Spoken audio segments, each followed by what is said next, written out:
El meu germà feia teatre amateur quan jo tenia 13 anys i un dia em va trucar desesperat dient-me aquesta nit tenim una funció i un dels actors no vindrà i has de venir tu. I jo vaig dir, ostres, però a fer què? Jo no en sé i no em sé res, no pot ser. I em diu, sí, no, has de fer de morta.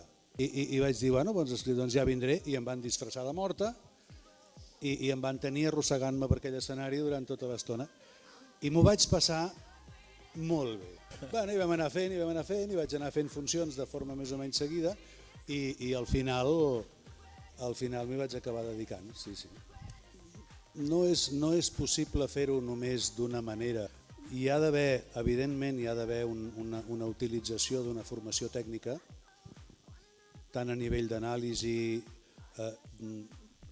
construcció de personatge i com aquesta construcció de personatge es converteix en una cosa visible i factible, i tècnica corporal, vocal, etc.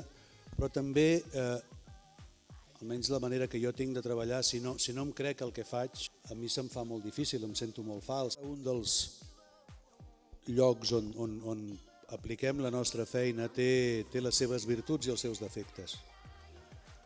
Jo admiro i respecto molt la televisió ben feta i a més sé, com a professional, sé que és molt difícil fer bé televisió perquè les exigències a nivell econòmic, a nivell industrial són enormes, la pressió és molt gran i en canvi, paradoxalment, el temps és molt menys que en qualsevol altre dels mitjans.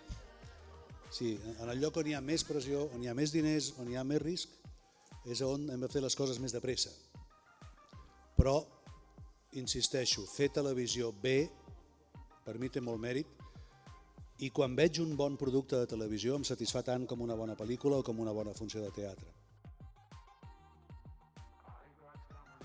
Nosaltres fem una producció de mig milió d'ampolles de cava i també fem un vi, que per això l'hem portat avui. Fem 2 de vins realment, però aquest potser és el més emblemàtic, més típic del Penedès. Nosaltres comprem el raïm que ens fa falta, tenim 40 hectàrees i 100 més concertades, tot és cultiu ecològic. Intentem una mica donar a l'ampolla i que arribi a tota la gent una mica el gust del Penedès.